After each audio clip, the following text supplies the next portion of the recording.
Hey everybody, welcome to the McCraig Podcast. Nick Hauselman, I'm JD Sexton. I've been shoveling fucking snow. I'm not happy about it, Nick. Well, what about the Sisyphus thing, where there's nobility in good menial work, I suppose?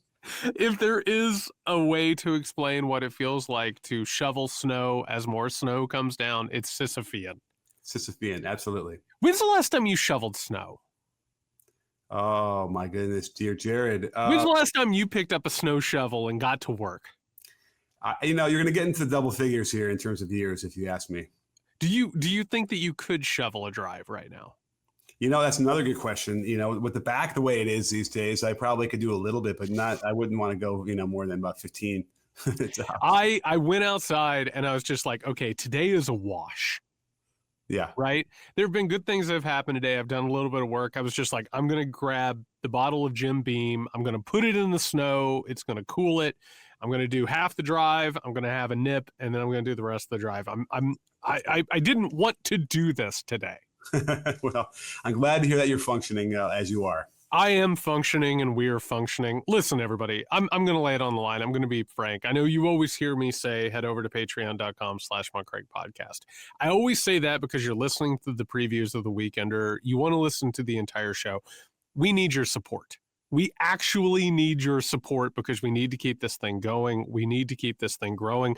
Times are hard right now. If you are listening to this show, if you support this show, if it has meant something to you, please head over to patreon.com/McCraig become a patron, gain full access to the Weekender, but also please support us. We need that more than ever.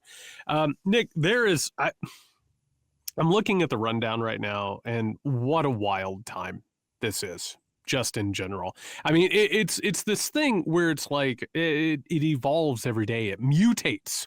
Mm-hmm. It festers. It changes constantly. We begin with a report that Secretary of Defense, and no, I'm not going to call him Secretary of War, Secretary of Defense Pete Hegseth on a September 2nd strike on fishermen. We're not going to just do the journalistic thing where we're like, maybe they were trafficking drugs. A strike on fishermen by the U.S. military. There was one strike which destroyed the ship. The surveillance noticed that two of the people were still surviving. They ordered a second strike. If you're wondering at home what that means, that is a war crime. And by the way, the first strike was a war crime, but we'll talk more about that in a second. There is a large controversy growing around this. There are some things that stick. There are other things that fall by the wayside when it comes to scandals. This is not just something that could continue to haunt Hegseth and the Trump administration. I think it is so repulsive and so indefensible, Nick, that this is the kind of thing that people read about and they see like some sort of twisted, distorted vision of humanity in it. This is brutal and awful. Well, it also shows you how horrible it is because someone was willing to leak it, because we would never, ever have known this at all had somebody not leaked it to the press, because this would have been something that was completely top secret in the military. So we're now getting a little bit clearer sense on why we have this video from the lawmakers who tell everybody not to do unlawful, orders. This could very well have been related to that. Remember, there were people who survived another attack and they rescued them, and then they couldn't charge them because there was no crime to charge them with, and then they returned them to their original countries. It's a little bit strange. In my mind, this would have been reversed. They would have done the second strike, no quarter, which is a war crime.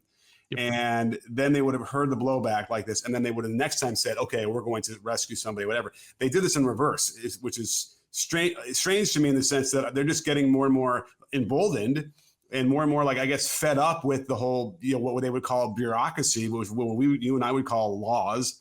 And so they're just, issuing orders. And this is the kind of thing where there's going to be a bipartisan investigation in the Senate. And so we can only hope that they're going to, either get him on perjury or get him on war crimes.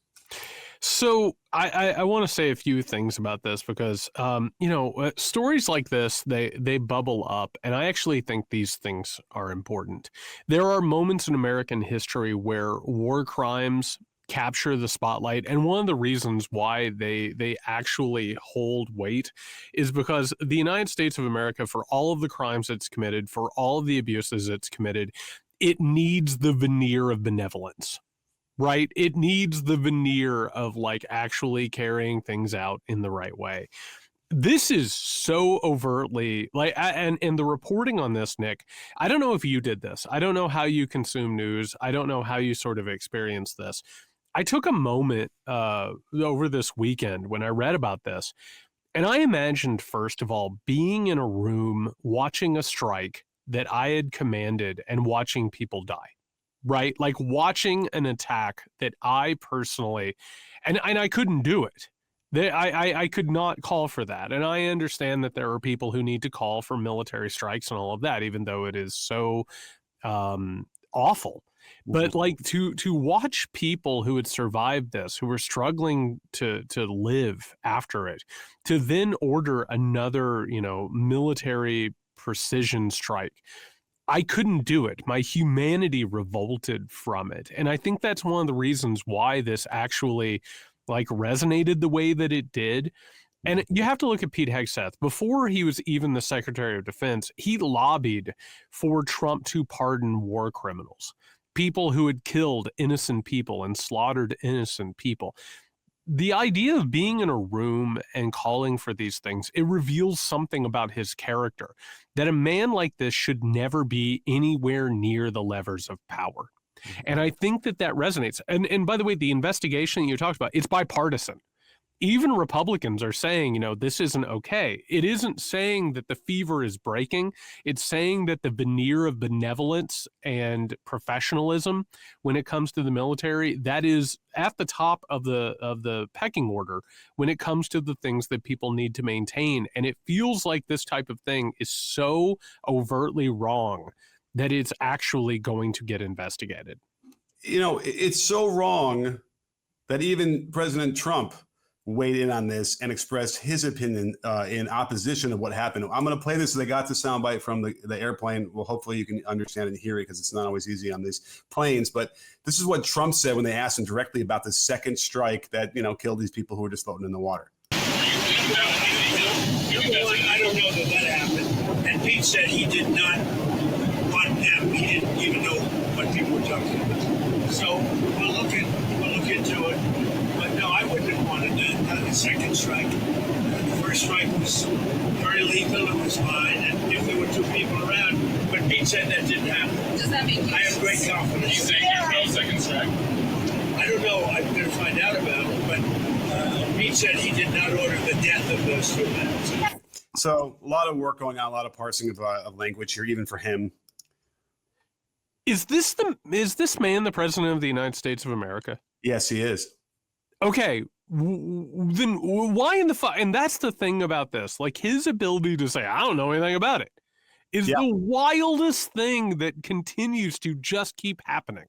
And like, so at some point you have to ask, like, who is in charge of this thing? Mm-hmm. And I'm not asking for everyone to be Truman with the buck stops here. And by the way, the buck did not stop with Truman. The military, industrial complex and the intelligence complex like ran rampant over Truman. But like, when are we finally going to say, hey, are you in charge or are you not? Right. Because you can't just say, oh, I don't know anything about it. I was, hanging out. I was playing golf. I was like eating my dinner in bed. Like when in the world are we going to actually look at this thing? I don't know. We're never is the answer. Never. It's never. Wonder about that. But the idea that he would say that and like, I don't really know anything. And he might not be lying at that point. He might not have been briefed. It sounded like they had the discussion because he knew that Hegseth told him that he did not. Again, he said he didn't kill those people, whatever, like the language is not exactly saying. And what his response was in public was not a denial. It was not enough of a denial for me, at least, to say that, oh, we didn't do that. And, it's going to come out. We're going to find out. It's pretty tough to report on this kind of stuff if you didn't have it dead to rights with multiple sources confirming it, wouldn't you say? Yeah, nobody messes with the Pentagon if they don't have their reports in a row. Mm-hmm. That's the one place where at least journalists, and we'll talk more about journalism and its problems in a little bit, but that is the one place where journalism does not fuck around. They're not going to mess around with military operations, period. Yeah. So I'm more than willing to believe that this is what happened, and they probably have the video of it as well. Now, who's in charge of enforcing war crimes at this point, and who's going to listen to them? If the Hague issues some sort of thing, then Trump's going to dangle his he's got absolute immunity. Pete Hegseth is going to hide under that umbrella, and no one's going to respond to it. Well, and I mean, the United States has stayed out of the International Criminal Court for a reason. That way they could carry out war crimes without any sort of consequence whatsoever. Mm-hmm. And that's the other thing, a couple of the topics that we're talking about today, they are the consequences of things that the United States has done in the past in the pursuit of their own quote unquote benevolent, hegemonic agenda. Which is, well, if we do it, it's not going to be wrong, but we also don't want to be judged by international bodies, outside of ourselves, whether it's the United Nations or the Hague or the International Criminal Court, whatever it is. But if you get to the point where a Pete Hegseth is in charge of the United States military, this is the type of shit that's going to happen. And it's the type of shit that's happened before. It just so happens that it's being talked about now because there is no discipline. People hate these people. Also, I just want to remind people, Nick, we talked about it whenever he talked to the generals. We talked about like the way that he treats the military and the way that he is above them and they don't respect him. Do you think it's a coincidence that shit like this is being leaked? Do you think that this is in any way, shape, or form like away from that relationship that he has already soured? Like, this stuff does not come up. This stuff does not get leaked if there is a matter of respect or reciprocity. So what we're actually seeing here is a little bit of pushback from, the seeds that he has sown already. Yeah. And the guy in charge in the military of this area, it already stepped down, a year early because of this. We know that. And now, again, it would be nice if they came out and just sort of made it really explicitly clear. But it is clear anyway that they didn't want any part of these extrajudicial killings. And, and we can't ignore that, like, Obama was doing this with drone strikes and killing. Oh God, yes. Yes. And I suppose we weren't marching and demanding him, his resignation, which is a problem as well. Yeah, and I mean, this is the type of, the United States military has been committing war crimes since there was the United States military. Right. And in the modern era, it just so happens that we've picked and chosen, where we care about this stuff. You're absolutely right. Like the things that Obama was doing under his presidency, expanding the drone program, it should have been an outrage. Like some people were pissed off about it, but other people are like, what are you going to do? You're president of the United States of America. Mm-hmm. Also, by the way, related, Nick, when it comes to Venezuela, Trump just unilaterally announced that the airspace over Venezuela was closed, leading to a lot of conjecture that a U.S. strike was imminent against Venezuela. We still have not seen that, but that situation continues to develop. And it feels like the smart money is on the United States of America attacking Venezuela, maybe sometime in the near future. Well, then we had talked about Trump pardoning Honduras' ex-president, who was a convicted drug dealer, drug trafficker, right? Yep. For the same reason that they're supposedly attacking Venezuela, he's now letting other people off scot-free. And the corruption part of all of this is just really what's galling, because I think it's clear that's what this is. Somebody gave him a bunch of money, and he's going to simply pardon them. We saw that happen earlier with the Bitcoin, with the, not Bitcoin, but with altcoins scandal, where he's like, he didn't even know the guy that he pardoned because they just slipped him a check. He's like, great, let me sign the paper. So that is also very disgusting, because it just becomes even more clear that they don't really care about this. They're not trying to protect anybody from drugs, and keep people alive in this country. They're just looking for ways to make more money. Well, and I think, and by the way, the pardoning thing, there has to be a major look at that. Like whatever goes forward, however we deal with this, there has to be just one measure after another that looks at all of the incriminations that have taken place during the Trump administration and recent history. I mean, because I want people to know that we're calling balls and strikes where they are. I mean, Bill Clinton's past with pardons was just abysmal, very, very disturbing shit. And so we need to take a look at that. But when it comes to Venezuela, Nick, this started, it really felt like it was a natural resources grab. We, of course, talked about growing geopolitical tensions, basically trying to grab as many resources as humanly possible before some sort of battle erupted or some sort of a conflagration. That, of course, was being pushed also by Marco Rubio. This is one of his pet projects. He wants to overthrow Maduro in Venezuela. Am I wrong? But does it not feel as if this is a serious wag the dog situation in which Trump is trying like hell to change the conversation from the Epstein scandal and also to try and whip his numbers right now are at an all-time low? Like, it is really, really falling apart for a variety of reasons, including a couple of the stories we have to talk about today. But does it not feel as if we are sprinting into an unnecessary conflict, not just because of resources and not just because of personal predilections, but also because he needs to do this politically at this point? Doesn't it feel like that's what's driving parts of this? Well, I would imagine that like all the killings in the ocean would serve that. That's a nice distraction or whatever. Why is it escalating to now potentially ground forces and closing down airspace and much more threatening to an actual land invasion is interesting. And perhaps that was the playbook, I guess, right? We'll start with some light killing in the ocean and, murders, and then we'll go into like you do. Like an authoritarian does.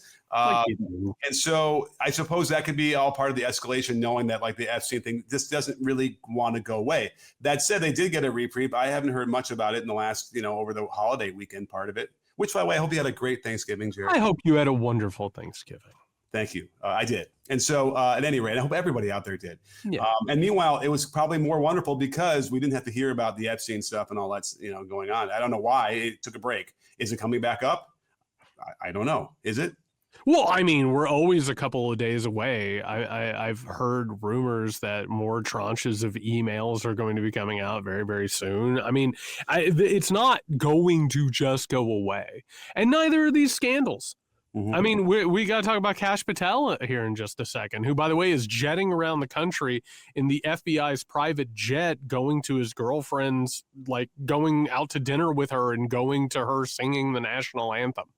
I mean, like the problem here isn't that like the problem here is that this administration is like by default crooked, right? Like nobody in this administration is actually competent. All of them are on the take. All of them are stealing money. All of them have a cravenness to them that most people revolt against. Like, there is no way to make this popular.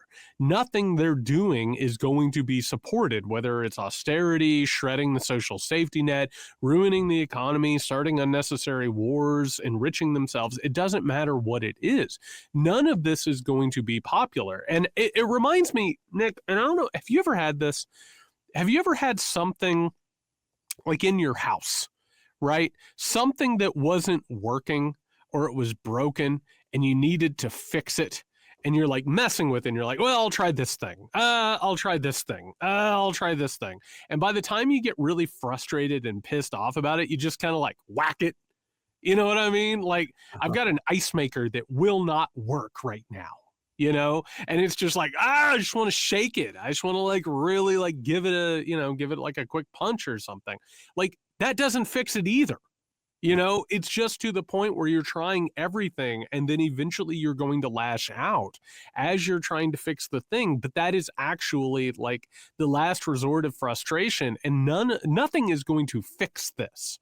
There's no way to make any of this popular in any way, shape, or form. And people are like rejecting it because it deserves to be rejected. I mean, when you say this, I think you're just talking about the Trump administration overall. Yeah, and culture and politics in general, yes. Yeah, the life that we're living in. The life that we're living right now. Yeah, exactly. Yes. Fix it. Well, I mean, it wasn't that long ago that we had to just deal with the most corrupt cabinet we've ever seen in the first Trump administration. And I remember talking about it then, thinking somebody's got into the room and made it clear from the first minute that they were sworn in that you're going to be allowed to do whatever you want, because it was really quick, right? I think that was when they were picking the cabinet. They were in a meeting at Mar-a-Lago and someone's like, wait, what am I going to be able to do? And they're like, what can you imagine doing? Yeah, yeah. Well, how can we? Don't ask how we can help you. Ask how you can. Well, and by the way, the first administration, the cabinet was picked not just because they were Republicans who would work with Trump, but basically everybody who got picked for a position was obsessed with destroying the cabinet position that they were taking. Right. And Yeah, in this one, it's like finishing the job, but also getting a little bit of scratch while you're at it. it was also a challenge because you had to find people who didn't criticize Trump before the That's first right. that election in 2016. So that also wasn't as easy. And who's left who didn't do that? The grifters and the real corrupt people who knew that they could, bilk this if he did win.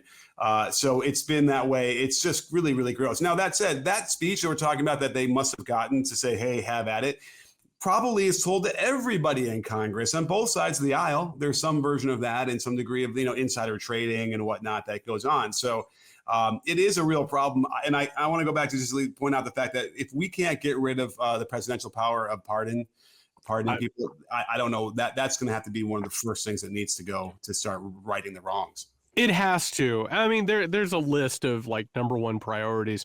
One, you have to have like a truth and reconciliation committee. Like you have to have somebody going through the past few years and, being like, no, this was wrong and these were the crimes committed. Citizens United has to go. The Supreme Court has to be dealt with. You name it. It's any number of these things, but exactly like the presidential pardons and all of these things that create the unitarian executive like situation, they have to go. There's no way around it. Nick, another story that took place, we of course did our weekender analysis of the movie One Battle After Another, and this took place around then. In Washington, D.C., allegedly an Afghani national named Ramanallah Lakanawal shot two National Guards member, killed one of them, injured the other. This story keeps getting weirder and weirder. Lakanawal was in America because he had worked with the American government in Afghanistan, apparently had a relationship with the CIA. This story, which of course was being used as, immigrants are committing crime and something needs to be done about it. 500 additional National Guardsmen were dispatched to D.C. After this. This is strange. And one of the things, and I don't know how you feel about it, because you and I think, are wired pretty similarly in a lot of regards. My ears always perk up a little bit when something really big happens, and in the aftermath of it, I don't feel like I learn much more about it. It just kind of gets quieter and quieter. This is one of those stories for me, because when it happened, when I heard that there was this shooting, I was like, oh my God, this is going to be a major event that could possibly shift a lot of things. And since then, it's gotten quieter and quieter and less has been said about it. Am I wrong here, or are your spidey senses going off? Because I really, really feel very strange about this story. Well, I think in this era, whatever era we're going to call this, you have to be able to just accept the fact that we're not going to know anything about any of these things. For some reason, there's been this lack of ability to get more information about Charlie Kirk, about the Butler, Pennsylvania assassination attempt, The Las Vegas shooting. Yeah. Other one. That was a while ago. That was 2019, perhaps. Mm-hmm. So that is very, very strange. Yes, that we can't seem to get anybody on the ground in, I guess it would be journalism, to figure out what some of the more of these truths are. We used to get these really in-depth and long articles that would really dive deep into the people's families and their motivations and stuff like that. There would be books written about it. And now there's nothing. You're right. There's just a huge absence of information. And it's really, really worrying.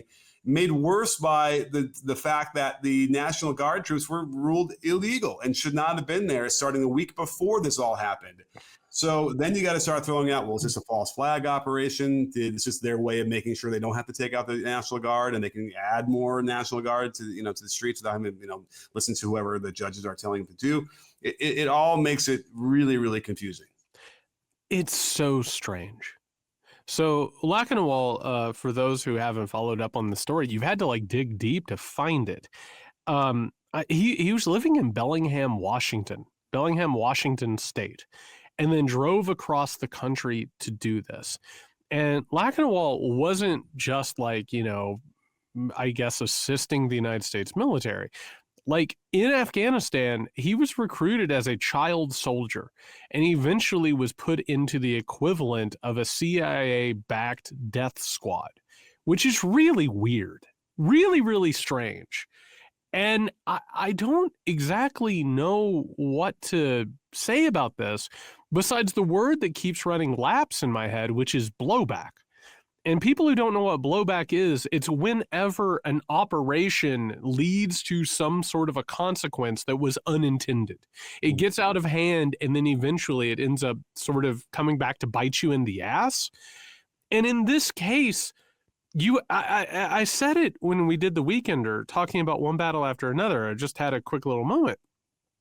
If I understand this correctly, the National Guard was put into place in order to provoke a reaction, right? And also to spread the feeling of a police state and control by the government, and also to sort of set off altercations. And a CIA asset ended up shooting two of them for a reason that nobody knows. We haven't heard any sort of an explanation for why that occurred. We haven't heard anything. What this comes down to, and we could sit here and do conspiracy theories all day long, and that's not why we have this show. But it comes down to this, Nick, which is the CIA has been one of the most destabilizing and damaging forces since it originated in the post-World War II territory. We don't know why they're necessarily doing. I mean, we haven't even talked about this. It feels like something is going on in Mexico that is CIA-backed, trying to overthrow the government in Mexico. Like, it is a really weird situation that's taking place right now. Anytime you see something happening around the world, you have to be like, are we involved in that? And there's not really oversight. There's no small d democratic sort of energy to it. It's always trying to manipulate things. People are getting killed. People are being hurt constantly. There's no explanation for it. It ruins reality as an objective idea. You never exactly know. And looking at them in general, it is such a damaging force that something like this occurs. And I just... And I know that I've been accused of being cynical and pessimistic, but I look at this thing and I'm just like, the numbers don't add up here. And knowing that he's a CIA asset and knowing what has been put in place, it's another instance where I just say something is really fucked up. And all I know is that fucked up, those people should not have been there. I mean, the woman who got killed did not want to be there. She didn't want to be doing this duty. She should not have been in the place to being killed. I don't know why she got killed. I don't know what factors led to it. All I know is that this thing stinks to high heaven. And by the way, you can bypass the conspiracy part of this by just sort of saying what you said in terms of they could have been suffering from PTSD, really just a deep mental anguish that was going on based on his experiences in Afghanistan. And so coming back here, but that said, there could also be a lot of animus towards the United States and how other people he knew were treated. Well, and what happened in Afghanistan, which was a failure. Let's go ahead and call it what it was. Yeah, exactly. So, so the blowback, all those things could be just a natural outpouring where he got to the point where he's like, I'm willing to go there and take some people out. It certainly wasn't targeted because I believe, if I wasn't mistaken from the reporting, that these two National Guardsmen were very new. They had just sort of joined the National Guard. They were not, anybody that he would have necessarily targeted. So, I'm going to go take a shot at these people. I'm that upset. I'm that pissed off. I'm that dysregulated from all the experiences. I don't know if we're going to find out. Just like we're not going to find out about Charlie Kirk assassination. I mean, I don't think we're going to find out either. And that is the thing about it. You brought up like what needs to happen on the other side of this thing. Mm-hmm. And for 80 years now, the CIA has been engaged in one thing after another that shouldn't have happened, like have hurt unknown numbers of people. I say this all the time. Almost every war and almost every altercation and almost every tragedy, it has its roots in mistakes the United States of America has made trying to control the world in a way that has failed. right? And we've seen it. The post-war, if you want to call it the liberal order, whatever it is, it has failed. It has ruinously failed. And if you take a look at all of these things, like, and one of the things, you and I talk about this all the time, it comes up. It's like what happened with, Kennedy and splintering the CIA, right? Like somebody at some point or another needs to say, this is an organization that has not only outlived its use, but has done way more damage than it has done good, and it needs to stop. This is anti-democratic, this is oppressive, it's authoritarian, and on top of that, make your arguments that it, quote-unquote, works. It doesn't work.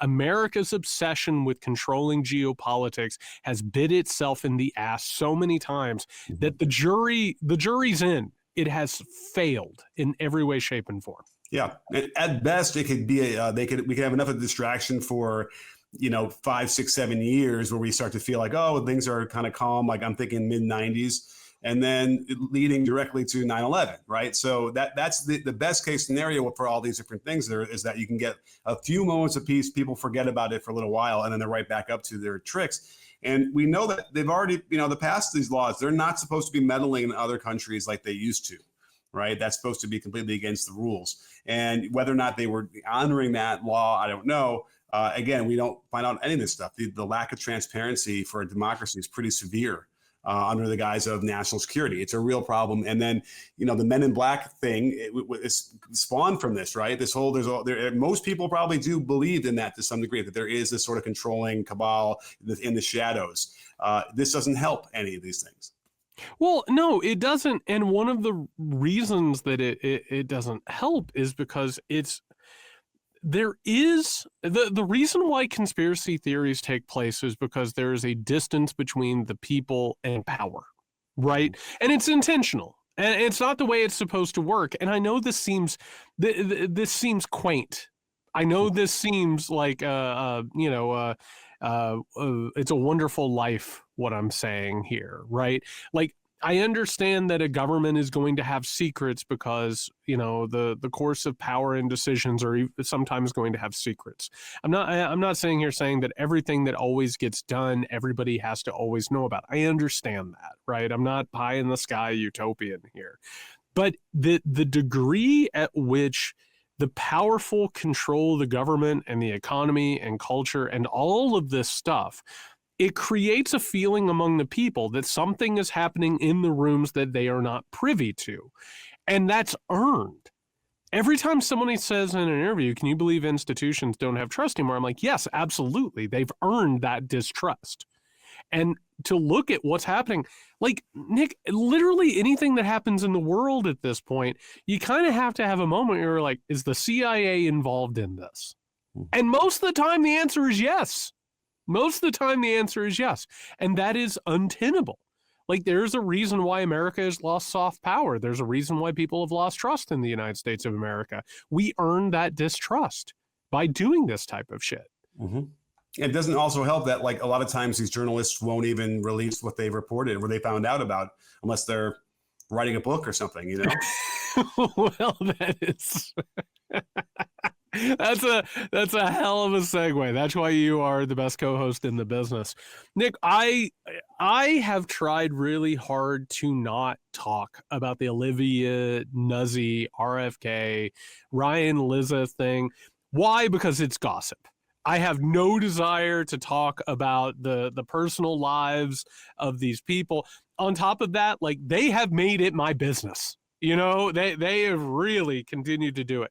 But in the fallout of the Olivia Nuzzi RFK stuff, her former partner, Ryan Lizza, who is currently trying to drive traffic to his Substack and gain a bunch of subscribers, has written one awful post after another detailing his personal life with journalist Olivia Nuzzi. But in the most recent article, something that seems important came up in it. He was talking about how Nuzzi, in her relationship with RFK, became sort of a campaign flack for RFK, giving him advice, giving him strategy, looking into things, checking on things. And in the middle of this article, or towards the end of it, Lizza mentioned that Olivia Nuzzi, had set up an interview with Donald Trump and wanted to get a sketch of him done for the article. She was not invited for the sketching, but she sent an artist friend of hers, and by the way, told her to hide a tape recorder in her purse. And according to Lizza, while the sketch artist was at Mar-a-Lago, they overheard multiple meetings that Trump was having in this capacity. And as a teaser for the next article in Lizza's chronicling, he said that Trump at some point was overheard saying something about Butler, Pennsylvania, that could change our understanding of modern history. There are a lot of things that we could, I guess, suppose in this, but also the larger story here is access journalism, modern journalism, for-profit capitalistic journalism, how big of a mess this is. What is your take on this? What a big, giant fucking mess. Oh, yeah. I mean, I would have categorized most of the writings as, I guess, high-end pornography, if you will. It is awful. It is awful. Listen, you never want to turn down an opportunity to read, well-written pornography, right? Is there value with that? Probably not. Nonetheless, because it paints a picture which nobody needs to necessarily have, especially when you're talking about people who are supposed to be, in government and politics and real, serious people. So she was accused, by the way, right, of relationships with a lot of her subjects, or some of her subjects, to get there. Yeah, Lizza said that she had a relationship with Mark Sanford. I don't particularly care outside of like a lapse of journalistic ethics, but like I don't want to know about any of this. Okay, fair enough. But I mean, it's interesting to see, like, okay, these, they were accusing her of these things, and then of course they were able to say, well, of course that's ridiculous, whatever, and it turns out it's completely true. And so the point about that she's making about with RFK is what about him? How is this guy? Is he that kind of magnetic attraction that people will? No, that's the thing, and I don't want to get too much into the Olivia Nuzzi thing, but like at the heart of this thing, it's not about the people; it's about compulsions. Yeah. Yeah. Right. It's just about like, and that's the thing. And at the heart of all these stories, you have to ask, like, what happened to these people? Mm-hmm. And instead of being like, can you believe that person X did Y? The answer is always, yeah, I guess I can if I understood where they're coming from. So like the salacious aspects of this, like I don't care about it. I care more about the humanity of it. Well, okay, and then let's just touch upon what you mentioned at the end in terms of this cliffhanger that he left us on, which is always, recommended for Substack, I suppose. The Butler thing. And John Carl, in his book, has, saved some information about what Trump's reaction was when he got to the hospital after the assassination attempt in Butler, Pennsylvania, which was some version of how is it playing? Are people paying attention to this? Is this a big news story? That was what he was concerned with when he gets there, not his ear, not, anybody else hurt, anything like that. So if you want to combine these things and kind of mix them up into some sort of stew, again, it then lends more credence to these conspiracy theories of, and the reason why they exist is because a lot of things don't make sense. And so I would think that there's more meat to this bone. And I guess I'm going to have to sign up to his or no, maybe you'll do it and I'll just rely on you to give me a screenshot or something. I'm not doing that. All right. Well, someone's going to get a screenshot. I want to say, large picture, Nick, in the time that we've been doing this podcast, how many segments have we done on major journalists who are writing books who hold on to information that would have been pertinent and important earlier on because they wanted to sell books? How many times have we talked about this now? I mean, you can count on more than one hand.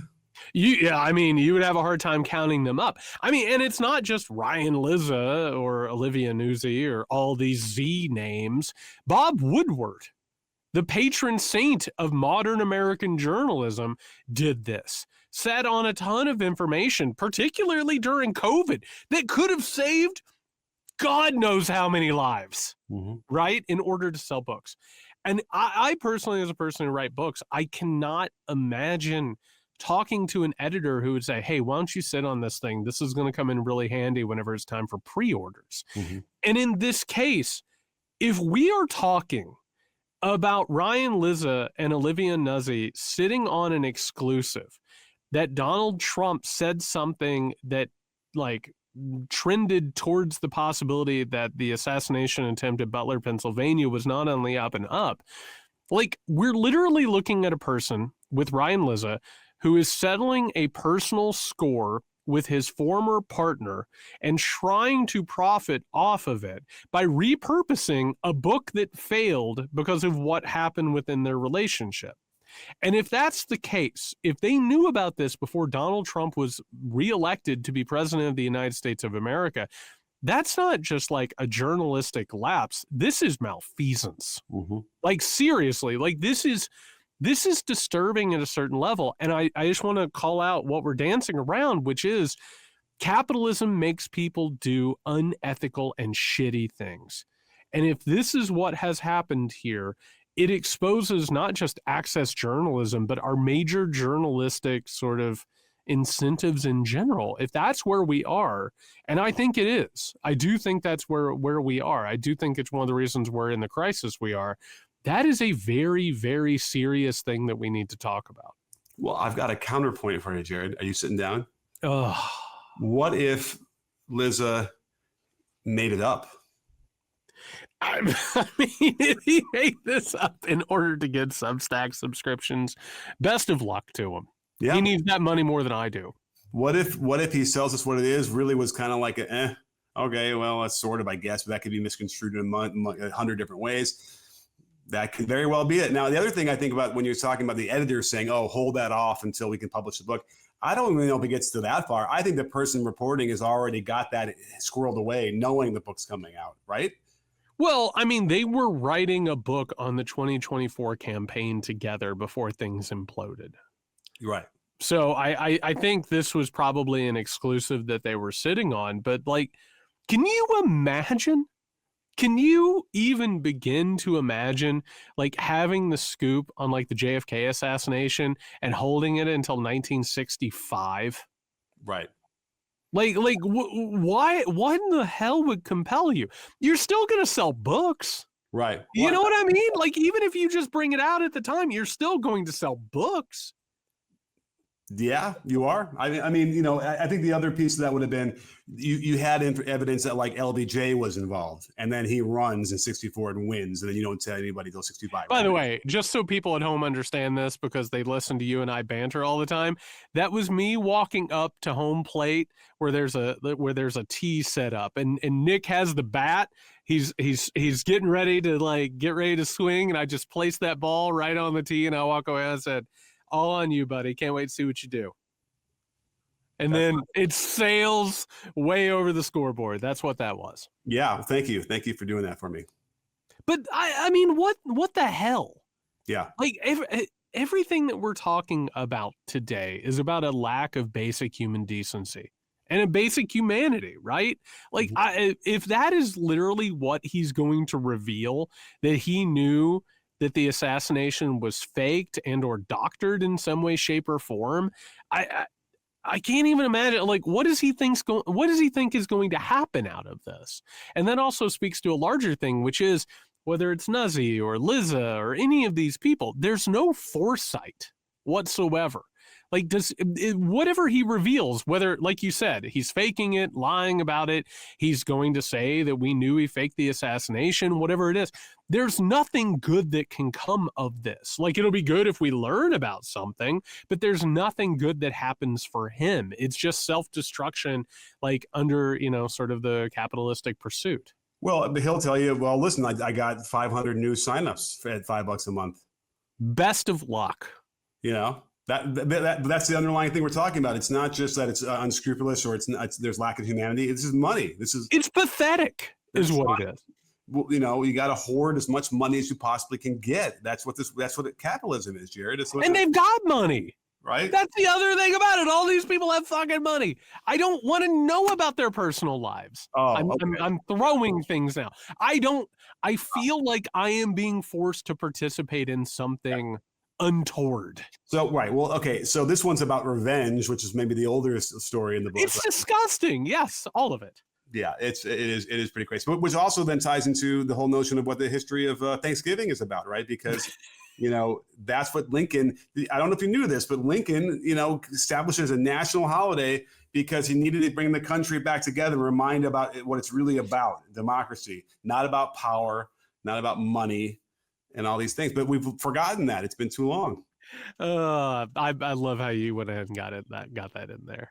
Yeah, that's so nice. Just, no, I mean, it was actually interesting. Nick had texted me earlier to ask if I knew about the history of Thanksgiving, and it got me. This is how autistic and how hyperfixated I get. When I was writing The Midnight Kingdom, I got very obsessed with like the South's ritual of humiliation. After they would lose battles, they would just be like, today is a day in which we all need to get right with God. And Lincoln's like, let's eat a bunch of food and feel good. Mm-hmm. Yeah. And then you got JD Vance talking about how no one likes turkey. I like turkey. I like turkey. Turkey is great. Turkey's good. It's not better. Chicken's not better than turkey. All right, everybody. That is going to do it for this episode of the Muckrake Podcast. We'll be back with The Weekender on Friday. Again, head over to patreon.com/Muckrake Podcast. We do need your support. Please, if you have been on the fence for a while, deciding whether or not to subscribe, now's the time to do it. We need your help. All right, everybody. If you need us before then, you can find us over at Blue Sky. I'm a JY Sexton. He's a Nick Hauselman. Be safe, everyone.